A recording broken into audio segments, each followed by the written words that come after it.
സഭയിൽ പ്രതിപക്ഷ നേതാവിന്റെ മറുപടിയെ തുടർന്ന് സഭയിൽ ബഹളമാണ്. തത്സമയ ദൃശ്യത്തിലേക്ക്.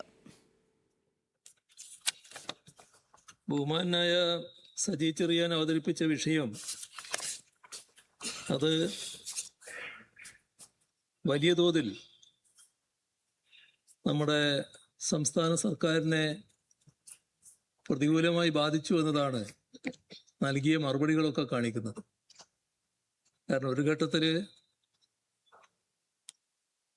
ബഹുമാനായ മന്ത്രി മറുപടി പറഞ്ഞുകൊണ്ടിരിക്കുമ്പോൾ മറ്റൊരു ബഹുമാനായ മന്ത്രി ഇടപെടുകയും അങ്ങ് പതിവിൽ നിന്ന് വിപരീതമായി അത് അനുവദിക്കുകയും അങ്ങനെ അദ്ദേഹം ബഹുമാനായ ഫിഷറീസ് മന്ത്രിക്ക് എന്തോ ഇക്കാര്യത്തിൽ മറുപടി പറയാൻ അല്പം കഴിവുകേടുണ്ട് എന്ന് തോന്നിക്കത്തക്ക രീതിയിലുള്ള ഒരിടപെടൽ അങ്ങ് ദയവായിട്ട് അങ്ങ് അത് പറഞ്ഞിട്ടുണ്ടായി. അങ്ങ് വളരെ പ്രധാനപ്പെട്ടതാണ്. അത് പാടില്ലല്ലോ. മറ്റൊരു മന്ത്രിക്ക് കഴിവുകേടുണ്ട് എന്ന് അങ്ങേപ്പോലൊരാള് സഭയിൽ പാടില്ലാത്തൊരു കാര്യം നടന്നാൽ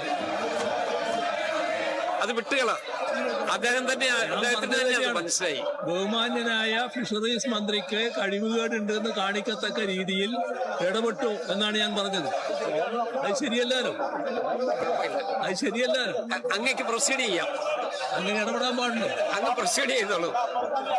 അങ്ങനെ ദയവായിട്ട് പ്ലീസ് പ്ലീസ് പ്ലീസ് സഭ ഓർഡറിലാക്കൂ. പ്ലീസ് ഇരിക്കൂ. നിങ്ങൾ ഇരിക്കൂ. അദ്ദേഹം ഹീസ് ഓൺ ഹിസ് ലെഗ്. പ്രതിപക്ഷ നേതാവ് സംസാരിച്ചോണ്ടിരിക്കുക. അതിനെ നിങ്ങൾ ഒബ്ജക്ട് ചെയ്യണോ? അവിടെ ഇരിക്കൂ. അദ്ദേഹം സംസാരിക്കട്ടെ. ദയവായിട്ട് please please please resume your seat.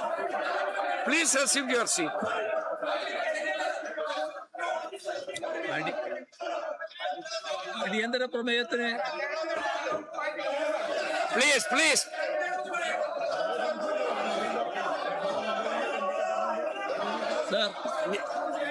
ഞാനത് എന്റെ ഒപ്പീനിയൻ ഞാൻ പറഞ്ഞു കഴിഞ്ഞു. അദ്ദേഹം എന്ത് റിയാക്ട് ചെയ്യുന്നു എന്നുള്ളത് അദ്ദേഹത്തിന് വിട്ടുകയാണ്. അദ്ദേഹം പറയട്ടെ. അതിനുള്ള സാവകാശം നിങ്ങൾ കൊടുക്കൂ.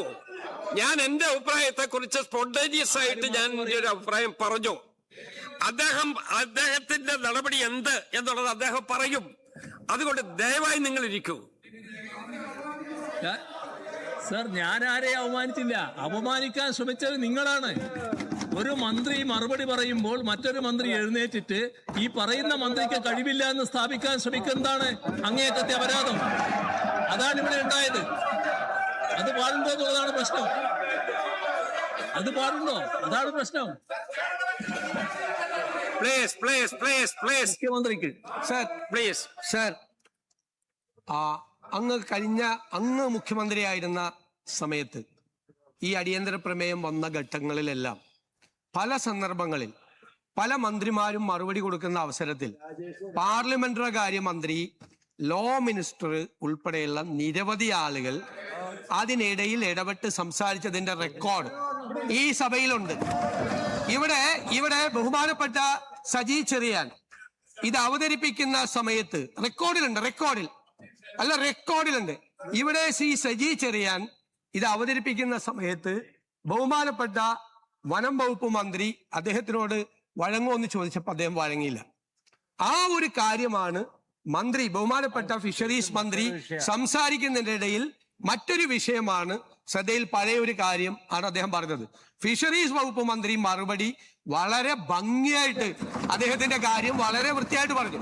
അത് ഒരിക്കലും അങ്ങയെ പോലുള്ള ഒരാൾ ആ ഫിഷറീസ് മന്ത്രിയെ അപകീർത്തിപ്പെടുത്തുന്ന തരത്തിൽ അങ്ങ് ഇവിടെ ഈ സഭയിൽ നടത്തിയ പരാമർശം അങ്ങ് പിൻവലിക്കുമെന്നാണ് ഞാൻ കരുതുന്നത്. അല്ലെങ്കിൽ ബഹുമാനപ്പെട്ട സ്പീക്കർ അത് സഭാ നടപടികളിൽ നിന്ന് നീക്കം ചെയ്യണം. ഇവിടെ ബഹുമാനപ്പെട്ട മുഖ്യമന്ത്രി തെറ്റിദ്ധരിപ്പിക്കാനാണ് ശ്രമിച്ചത്. ആദ്യം കാണേണ്ടത് കഴിഞ്ഞ ഗവൺമെന്റ് കാലത്ത് പാർലമെന്ററി കാര്യമന്ത്രിയോ നിയമമന്ത്രിയോ ഇടപെട്ട് സംസാരിച്ചിട്ടുണ്ടെങ്കിൽ ആരാണോ സംസാരിക്കുന്നത് ആ സംസാരിക്കുന്നയാളുടെ സംസാരം അവസാനിച്ചതിന് ശേഷമാണ്. അതല്ല ഇവിടെ ഉണ്ടായത്. ഞാൻ ഫിഷറീസ് മന്ത്രിക്ക് കഴിവില്ല എന്ന് പറഞ്ഞിട്ടില്ല. അദ്ദേഹം നല്ല കഴിവുറ്റ ഒരാളാണെന്നുള്ള അഭിപ്രായക്കാരനാണ് ഞാൻ.